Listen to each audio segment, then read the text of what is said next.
Alright, we should be live. We're back. We're working on Omo, Queen of Vesuva. Specifically, we are working on the more creature-focused Omo build. There will also be a more land-focused Omo build where we take advantage of her being able to turn lands into various land subtypes in order to get more of a mana advantage in our games. But for this build, we are focusing on her being able to turn things into all creature types so that we can gain the advantages of various creature lords all interacting with our creatures, despite them being, very disparate creature types otherwise. So at the end of the last video, we started doing the sub list to figure out where we have redundancies and where we can afford to cut things. We started with the mana rocks and ramp spells, and I think we should do a couple more of those and try and figure out where exactly we are and what we can afford to cut from the deck.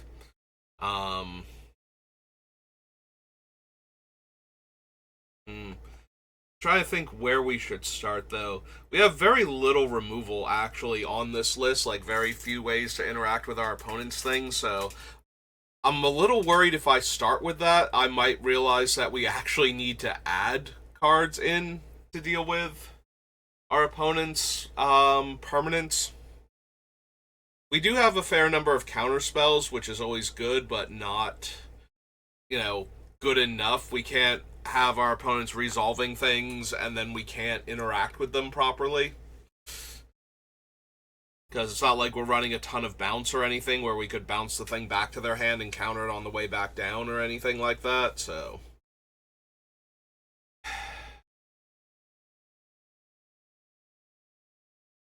I am a little concerned with that. So I'm looking at all the other cards.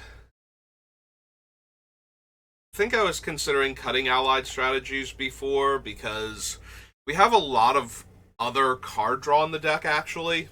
There's a lot of cards that pay us off for having creatures of certain types deal damage or just being in play in order to draw cards, so we don't really need a one-shot 5-mana draw 5 at sorcery speed. Like, that's not unplayable, but I think we're doing better with some of our other card draw cards.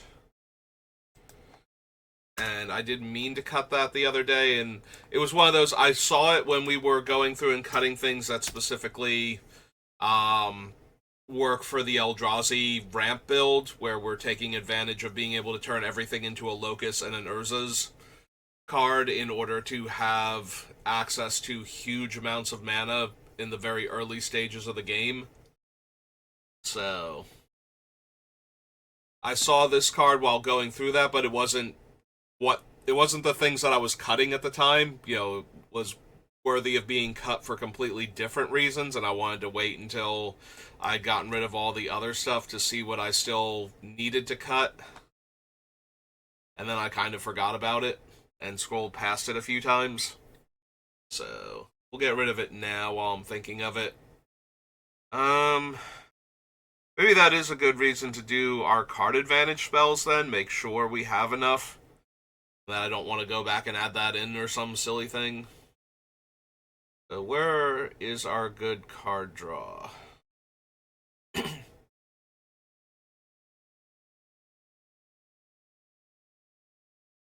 Wall of Mulch lets us sacrifice our creatures to draw cards, as long as they've been turned into walls. Channeler, Lightning Greaves, Sylvan Scrying, Reap and Sow. Floating Dream. Zubra lets us draw cards if our opponent's Wrath. All of our things that we've turned into all creature types will cause this thing to draw us extra cards when it dies.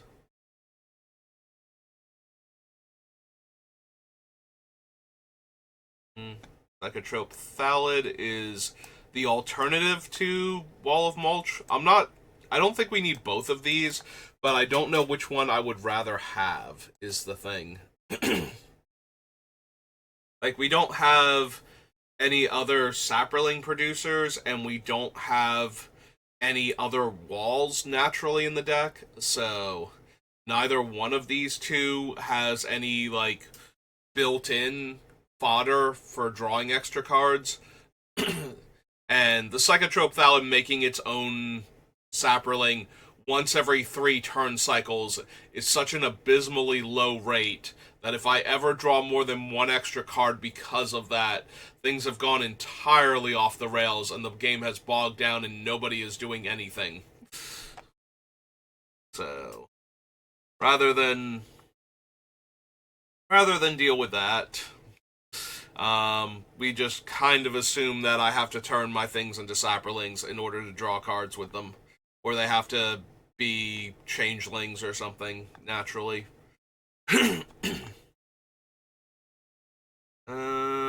None of these are drawing cards, right? None of these draw cards. Leaf Crown Elder a tiny bit in that if the top card of my deck is a creature, I get to put into play for free and then draw the next card on my turn. So it's kind of like drawing a card. It's one of those, if the top card of my deck is a creature on my upkeep, I get to put it into play because it'll be all creature types thanks to Omo. And then after that, we get to draw a regular card. So it's kind of card draw in that manner. Like, if I had one of the enchantment... There is an enchantment from, like, Mirage Block. There was, like, one for creatures and one for lands. And I think there was, like, one other one that was kind of weird and similar to those two. But yeah, where if the top card of your deck was one of these things at the beginning of your upkeep, you would reveal it and you would get to put it in your hand, and then you would get your normal draw step. I suppose we count this as a card advantage spell since it's giving us the top card of our deck for free. Similarly, Oracle of Moldaia, every time we have a land on top until we don't have lands we're allowed to play anymore for the turn. Until we don't have land drops. Oracle of Moldaia's card advantage. None of these are drawing cards. Adele is close, and that's giving me an artifact spell from our opponent's decks, but ultimately I don't think so.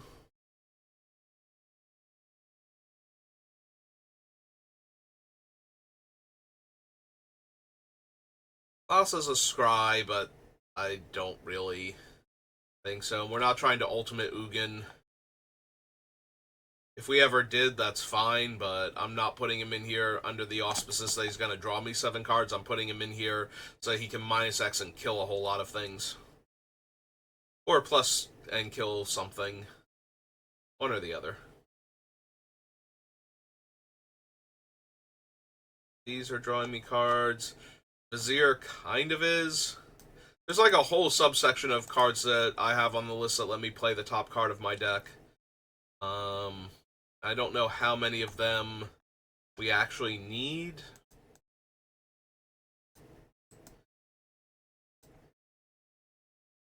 Tadiova's letting me draw cards. Colossus, no. Great Creator, no. Behemoth Beckoner actually is. We do still have enough large creatures in the deck that she is a source of card draw.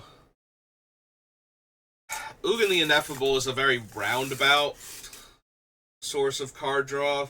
He makes it a 2/2, and then when it dies, you get the card that it was represented by. So, not entirely not card advantage. It's very weird and roundabout, though.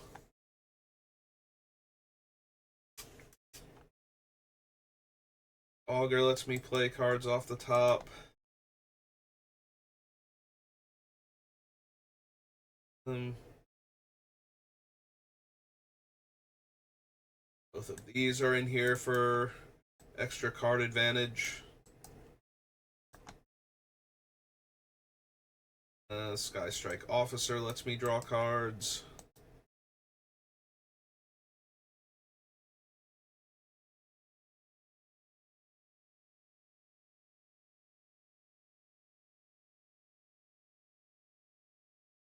Yeah, there's like a tiny number of cards that are giving me access to more spells per turn that aren't really card draw or anything, and I feel like putting them on the list is a little disingenuous towards what I'm trying to accomplish while looking at the list. There you go, we'll just put Expropriate on it. It's guaranteed to draw me a card for 9 mana. That's certainly why I'm running it. Okay, so Nadu and Vladimir both make this sub-list for different reasons. AC goes on the list.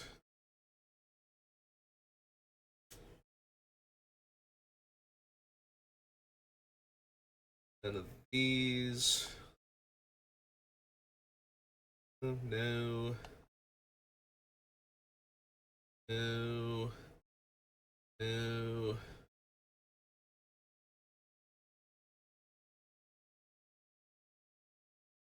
I guess Hackball, because he actually does draw me a card if I don't put a land into play when I attack.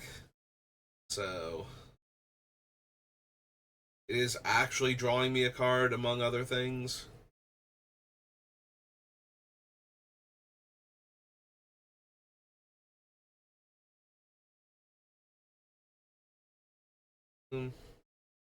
Bilbo's Ring is in here to draw me a card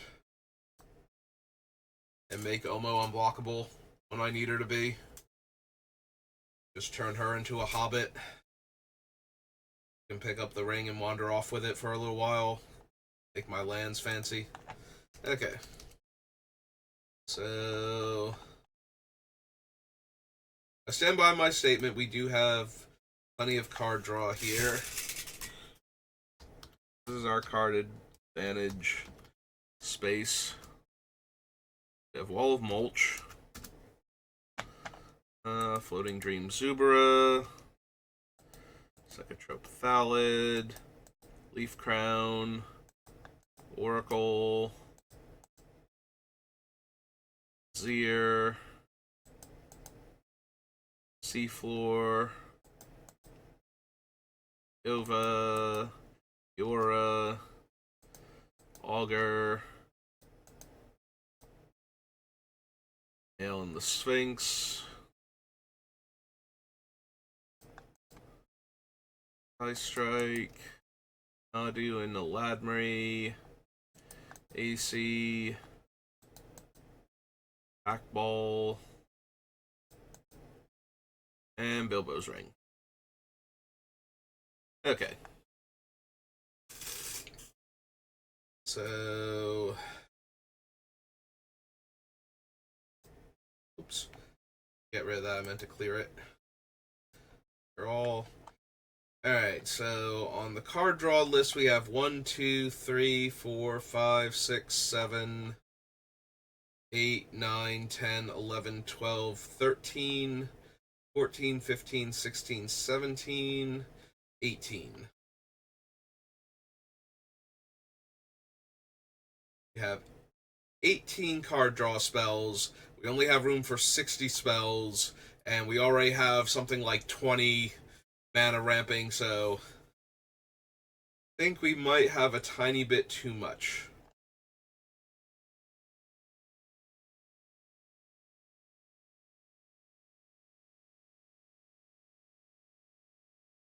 Alright, I'm thinking we lose the Vizier out of the ones that let me play the top creature card, and possibly the Augur. So the Augur is only letting me play land until I get 3 different powers in play, and we have a lot of 2-power creatures in our deck. Our commander is a 1-power creature. We have a lot of 2s, and then the next most common, I think, is 3. but a lot of our lords are base power and toughness 2-2, and if they buff the other lords, then the other lords will be 3-3s, but then the other lords probably buff them back. So we do run the risk of everybody kind of homogenizing in power and toughness, because we have a lot of 2s and 3s, and if the 2s all buff each other creature, although then the 3s would jump up to 4s, hopefully, in that scenario.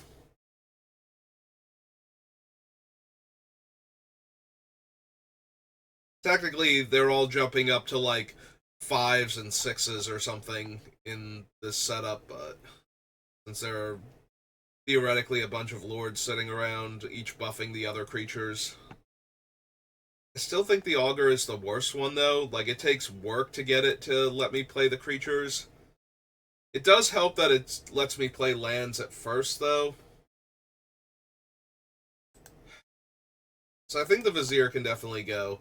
The Vizier costs more mana than Aladbree and the Augur, and the same as Oracle, but Oracle is giving me extra land drops, which I think is better once we hit 4.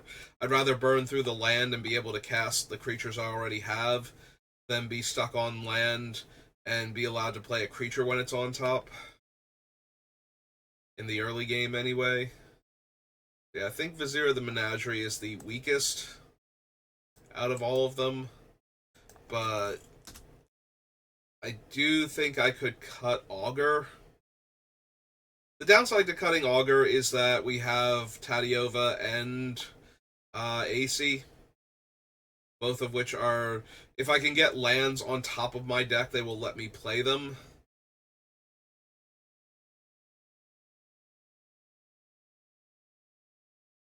Also, the downside to cutting Vizier is I do have both Worldly Tutor and Nature's Tutor, or whatever it's called, Sylvan Tutor, from Portal. So I have 2 different ways to tutor a creature to the top of my deck instead of directly to my hand. So having more ways to cast the top card of my deck if it's a creature are helpful. And we already cut Vivian as the weakest of the entire group.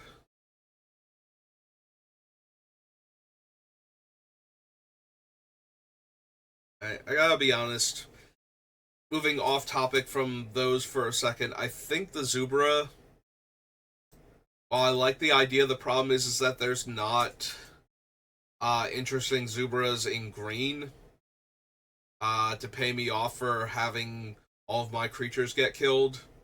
Where if I have both of them out, it's kind of like, well, now I need a removal spell that targets before I wrath the board. Otherwise, I'm just giving you a ton of card draw and whatever the other one would do, and so I think we just cut the Zubra. I'm debating we can probably wind up cutting the Wall and the Thallid. Originally, I liked the idea of, oh, hey, my things are going to die anyway, I can cash them in for cards. But it does cost mana to do that. And so if we're tapped out or tapped low, we can only draw like, 1 or 2 cards maybe. If we spent like 7 of our 10 mana on playing Avenger of Zendikar or something, now we don't have the mana necessary to actually sack all of our creatures, so we're only getting like a few cards back. This scenario 3, which would not be terrible, but I do actually have to have that mana.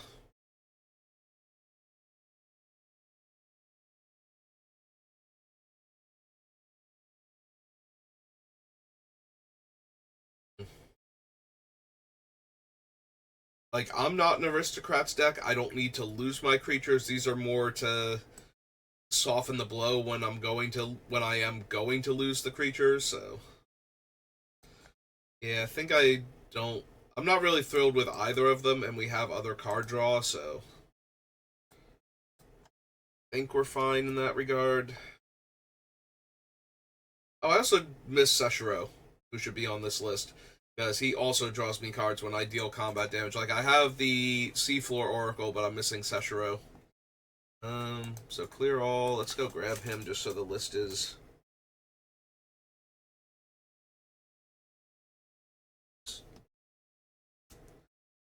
Far back. There we go. There's Seshiro.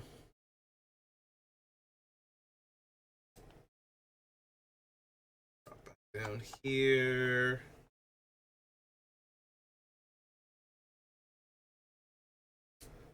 Seshiro would actually go here.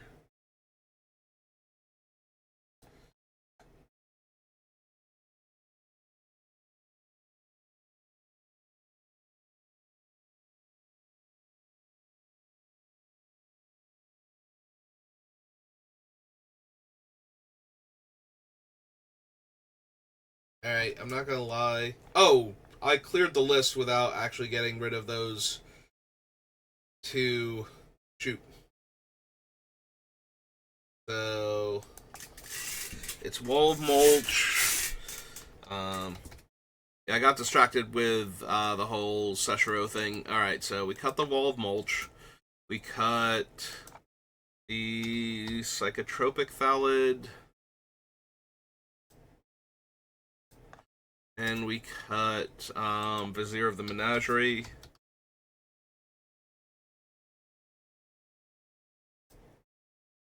We actually go up to the top and cut them off the list. Oh, and the Zubra too.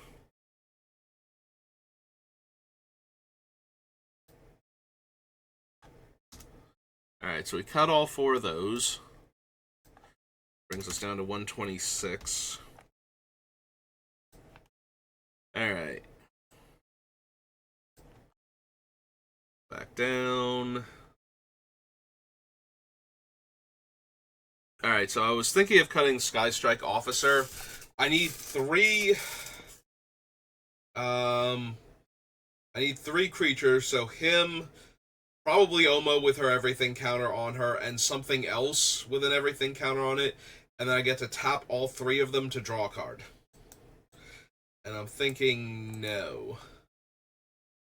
Like, it's less color intensive than Azami Lady of Scrolls, but also far less efficient at card drawing. So.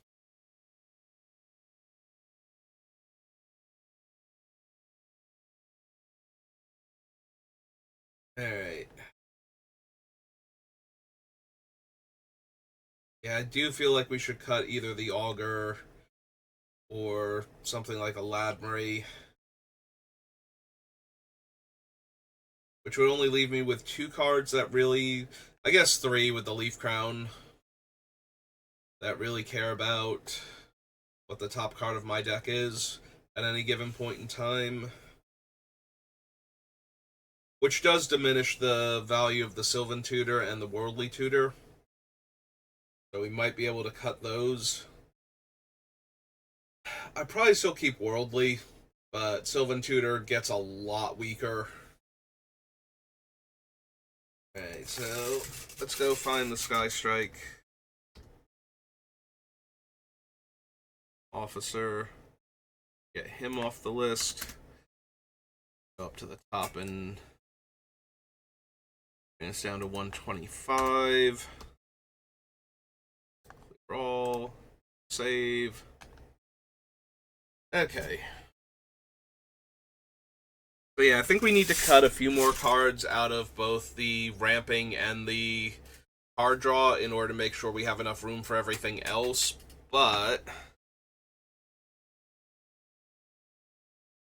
I do think we're at a relatively good spot. Like, when we see how the deck's shaping up, we'll have a better idea of which other ones we can afford to cut.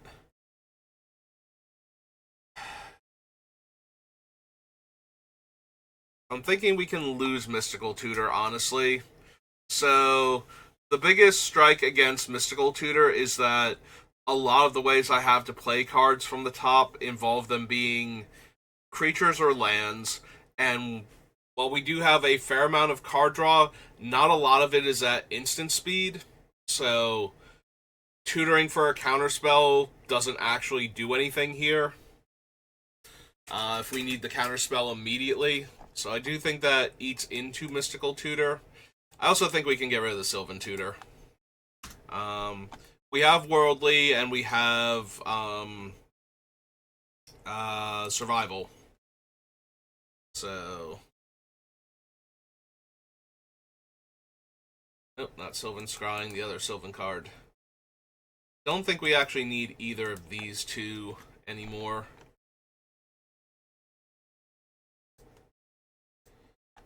Uh, 23.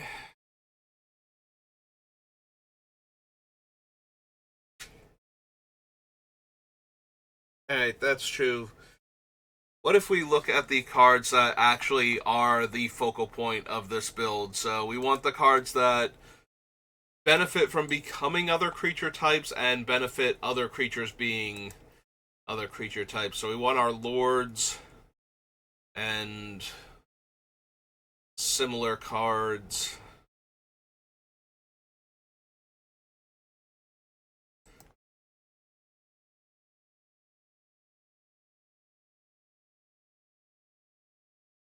To like if we hypothetically assembled all of our creatures, what are we actually doing here with all of them? What are my payoffs for turning everything into every creature type?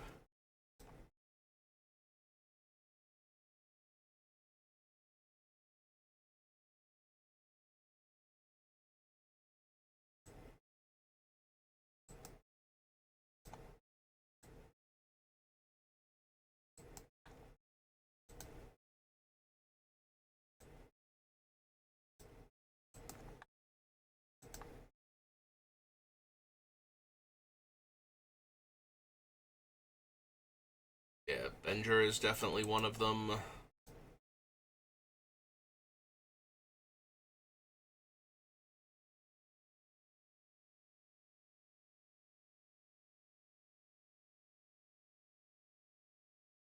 No. No. Rishkar doesn't actually care about creature types. Oracle and the Tendershoot do. Oh wait, the Tendershoot makes Saprolings. Huh. I do actually have another card that makes Saprolings. I completely forgot he made Saprolings specifically. I was thinking he was making plants for some reason.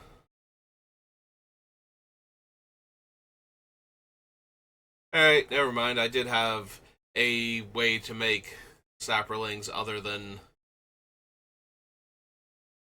I still don't think I want the Psychotrope Valid, but it certainly had a tiny bit more potential if I have a card that's literally making a Saproling every upkeep. So, however many players there are, that many in a turn cycle. Yeah, none of these are creature type matters. Serpent of Yawning Depths is, though. 11.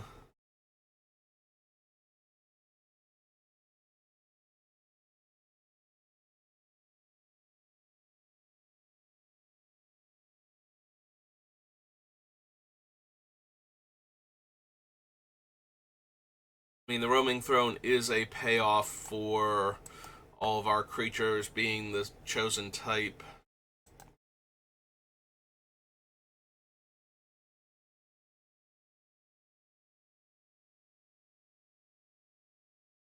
Archdruid and Sovereign.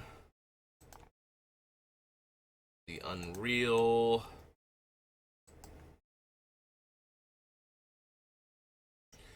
Master of the Pearl Trident. 15. Feline Sovereign.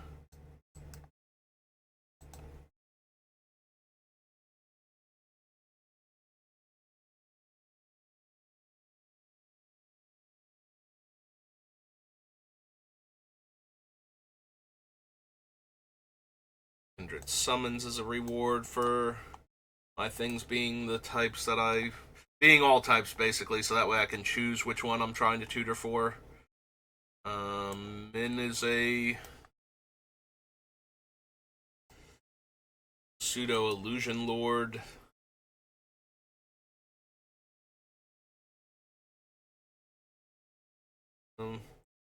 These three all pay me off for our creatures being specific types. 19 now.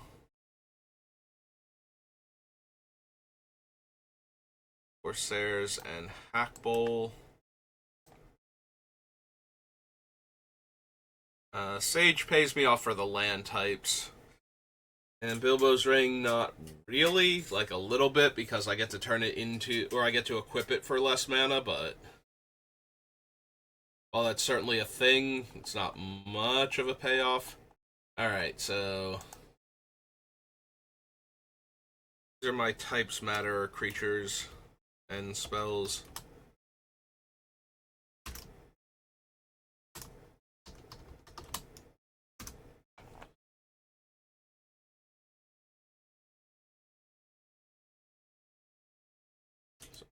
Atlantis, Priest of Titania, Shifting Sliver, Wirewood Channeler, Sachi, Seshiro, Scion, Stutter and Timber, Great Bow and Leaf Crown, Avenger. Oh, I forgot the Horn of Gondor. I'm looking at Avenger and its ability to make lots of little creatures.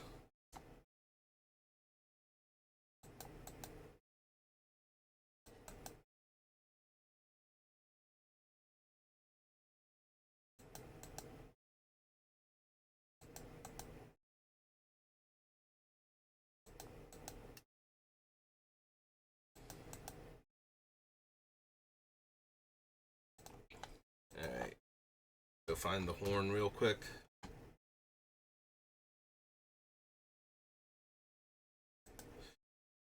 It definitely matters if my creatures are suddenly a relevant creature type. To the Horn of Gondor, like, somebody wrasts the board, I replay our commander, and she becomes all creature types, so now the Horn makes a 1-1, and then the Horn makes 2 more 1-1s, and so on, and spirals hopefully from there to rebuild our board from one creature, essentially. Like, it's not great, but it's something to do while we're looking for other cards to rebuild. So...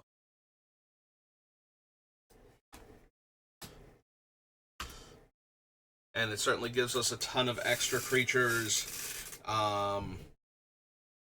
each time we activate it while we already have a bunch of creatures out.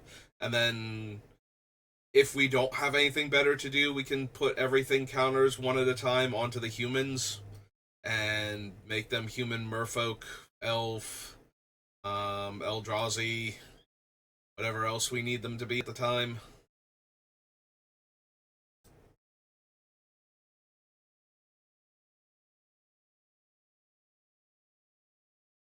Alright, so our actual payoffs for using our commander to care about creature types are 1, 2, 3, 4, 5, 6, 7, 8, 9, 10, 11, 12, 13, 14, 15, 16, 17, 18, 19, 20, 21, 22, 23, 24, 25, 26, 27, and 28. So, unsurprisingly, nearly half the deck is cards that pay me off for all of our cards being specific creature types. So, how many of these do we actually need, though?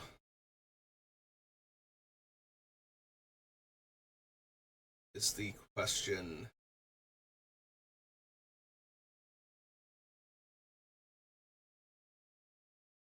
Like, I'm wondering, since we're not ramping into the Eldrazi anymore, do we need Priest of Titania and Wirewood Channeler? Would we not be better off with just the Elvish Archdruid? Because he's also a buffing lord, in addition to making extra mana for all of our other creatures being elves. Actually, that's true. What are our triggered abilities for the throne to copy?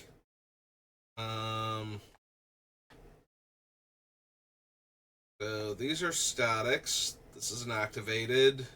This is an activated and a static. Triggered. Alright, so We can copy Seshiro's card draw. Um, spell Stutter Sprite's counterspell, which probably doesn't matter if I'm being honest.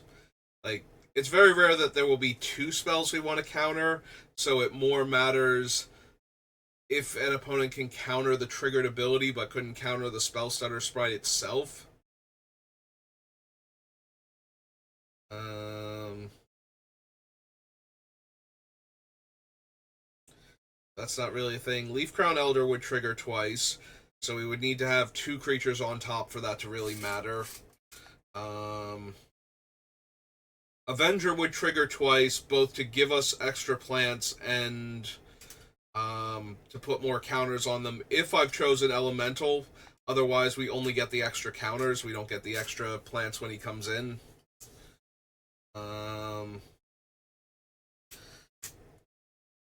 Oracle gives me more card draw. Tendershoot Dryad gives me more Saprolings each upkeep, like I would get two of them instead of one. Serpent doesn't do anything. It's an activated ability. Activated ability. Static. Static. Feline Sovereign would cause me to destroy two artifacts / enchantments per player that I hit.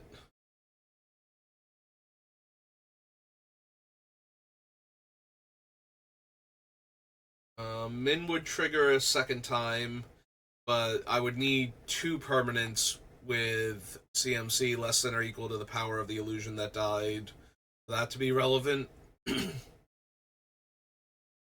Endless Evil is the enchantment triggering, not an ability it gives to the creature. Cleaver Scab is an activated ability.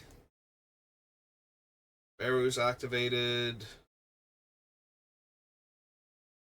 I get to amass 3 a second time with the Corsair, and Hackball would let me explore twice per Merfolk.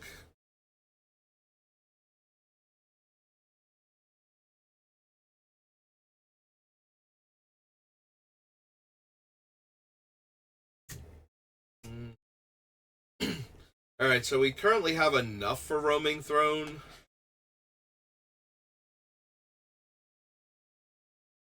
I am thinking we don't need the Priest of Titania and the Wirewood Channeler and our land ramps and the artifact mana we still have on the list all at the same time, though.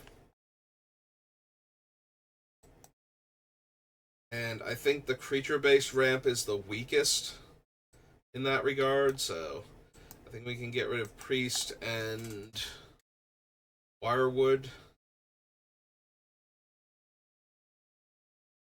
Let's scroll up a little bit and double check our mana situation, make sure we're not hurting ourselves too badly by getting rid of them also. I don't think that we are. Yeah, Reap and Sow, Kodama's Reach, Sachi, Ishkar, Voyaging Satyr. Yeah, I have to believe we don't need...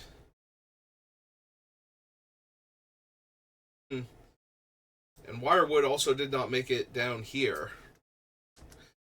Good job me putting together these lists. I'm doing a bang-up job finding all the relevant cards in a particular subcategory so that we can examine them properly.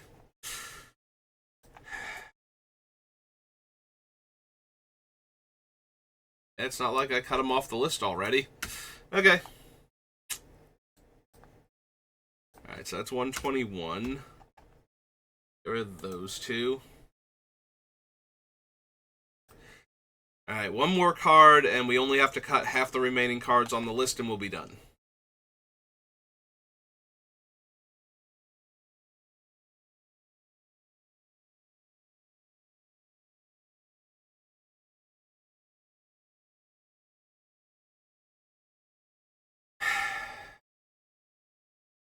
Gotta be honest, Spell Stutter just feels kind of anemic. I think we can get rid of her.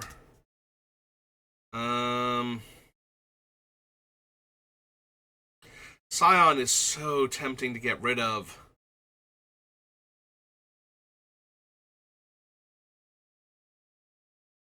Just because the Shroud doesn't let me do some of the other interactions I can do once they have Shroud. Yeah, I can kind of see that.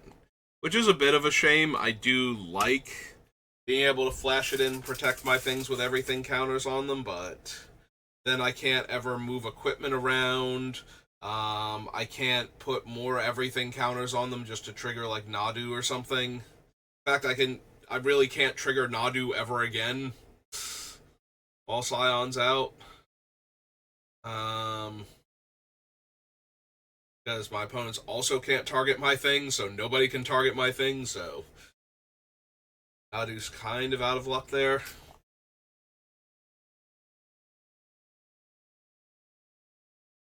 Yeah, we have to rely on Lord of the Unreal and Timber Protector to give me the hexproof indestructible 1-2 punch.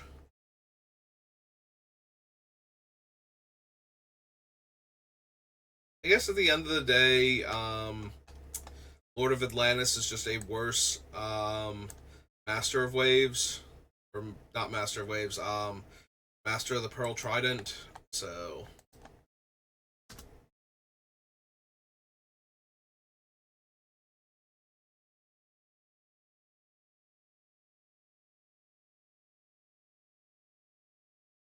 yeah, I think we can get rid of those three, so that. So Lord.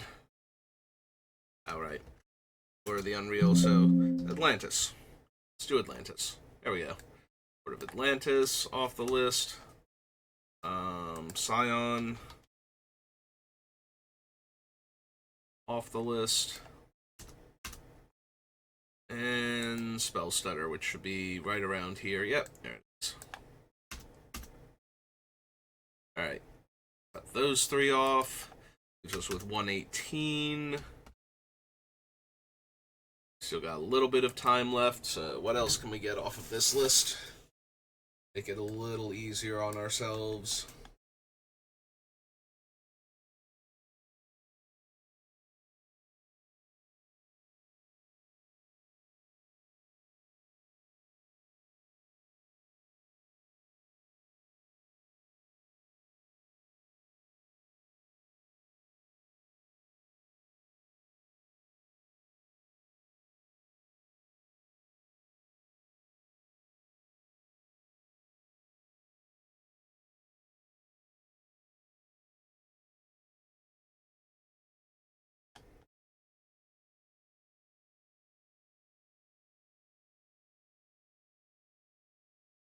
Do like the payoffs we have left, and it should be a decent sized chunk of the deck anyway.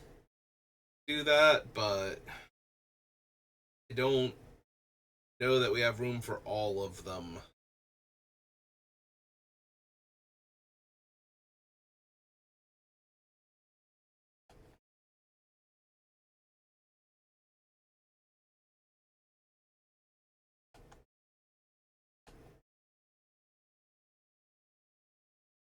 Alright, we're getting close to time, so let's just go through the list and see what I have left on and see if there's anything that strikes me as this card probably doesn't need to be on the list still.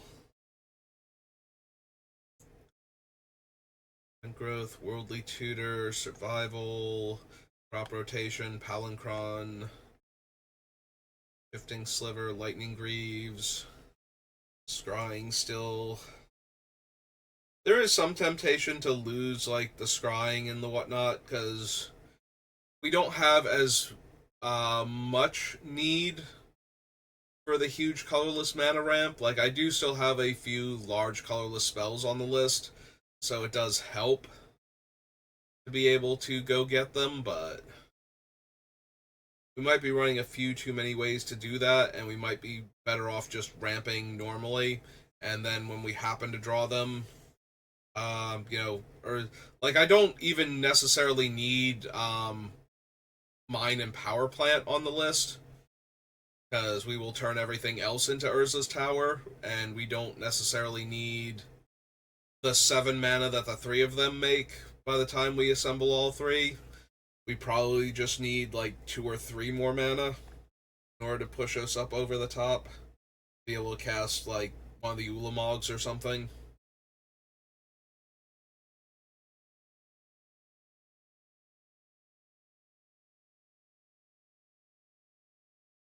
So maybe we don't need all of the ones that fetch non-basic lands. We can just run the few that are like more mana efficient or actually ramp me in the process. One of those two things. Which would mean we wouldn't need like I think the map can go at that point from Zendikar as we arrive at it actually. Um yeah, we can probably afford to lose Expedition Map for this build. The Expedition Map is way too important for the other build, but for this one I think we're fine to lose it.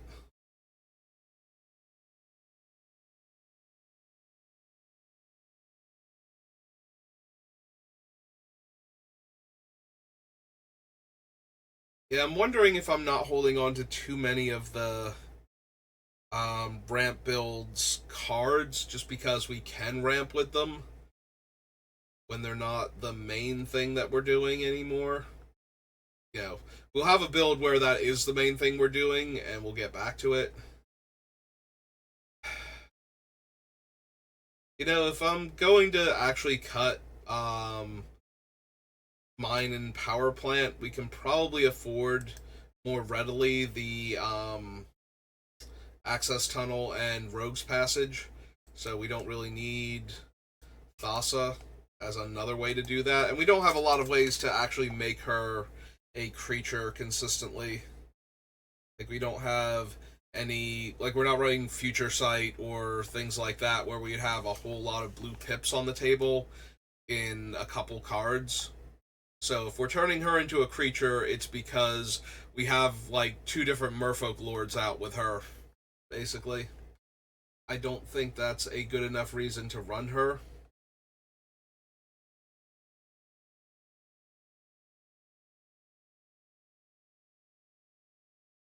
Um, keep going through the list. See if there's anything else I can find. Doesn't quite make sense anymore.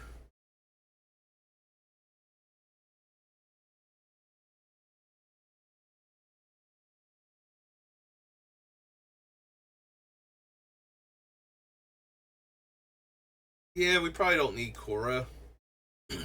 Korra's main thing is that it can search for the lands when it dies.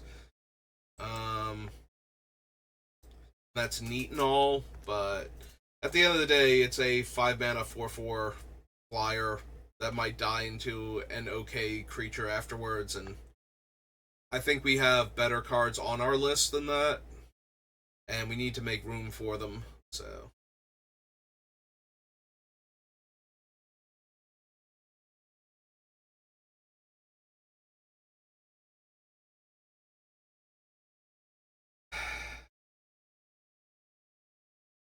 I'm looking at Monument to Perfection.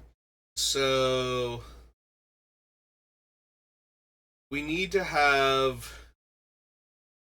9 cards with different names.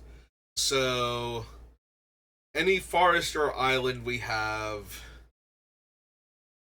are 2 of them, but then we need to get the counters onto effectively something like 6 other lands minimum because we have 1 locust and no spheres in order to be able to turn this thing into the Phyrexian construct version of itself. Yeah, I like the idea of it being able to tutor for um, Cloud Post and still have utility later on, but that's a lot of effort to get this thing online. So I don't think so. Also, I don't think we're adding in the other creatures that tap to untap a permanent. Um, so we won't be going infinite with Deeproot Pilgrimage. So I think we can cut that. Yeah, if we turn things that tap to untap a permanent into a merfolk, then we have like if it can tap to untap something else that can tap to untap it in reciprocation, and we can just spin our wheels generating merfolk each time, then that's fine. But I don't. We're not running that to begin with, and I don't want to add that in.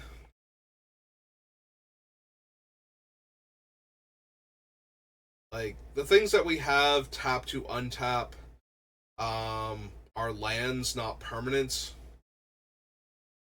Which does make me wonder, isn't there the one Thassa's card or Kiora's card, Kiora's follower maybe, that could have been in here instead of the Satyr Voyager?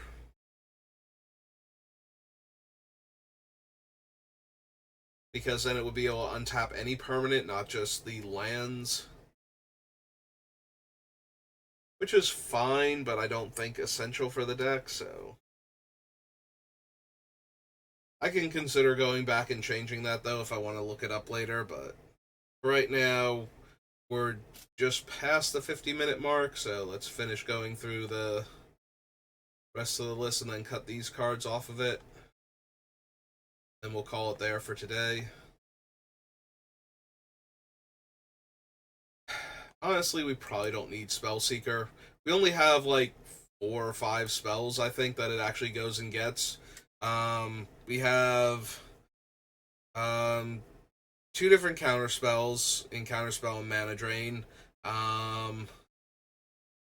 We have the one tutor, which if I'm tutoring, granted the tutor goes to get a creature, so casting a creature that goes to get a spell that goes to get a creature is fine as a roundabout way to tutor a creature.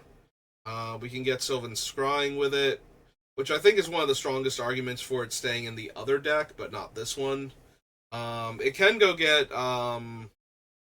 what's her name's intervention, Nylea's intervention also. But I'm thinking about cutting a bunch of those. So from this particular build, so maybe we don't even need it for that. So yeah, I think we can lose the Spellseeker. I don't think there's any other 1 or 2 drop instant or sorcery that's so important that we would desperately need to tutor for it.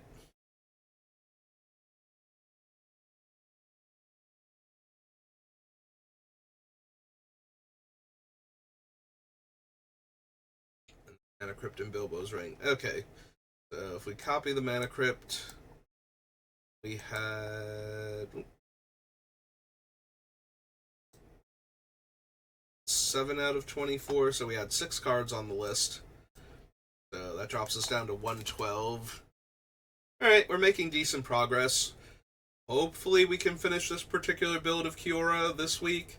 I do know how much I slow down once we start getting below like 80 cards. But hopefully we can finish it this week, and then we can get started on the other build for, and then we can figure out what we want to build next, because the Assassin's Creed set will be out. We also have a bunch of other options from Modern Horizons 3. But yeah, we'll figure that out when we get there. So thank you for watching, and I will see you next time. Have a good rest of your day.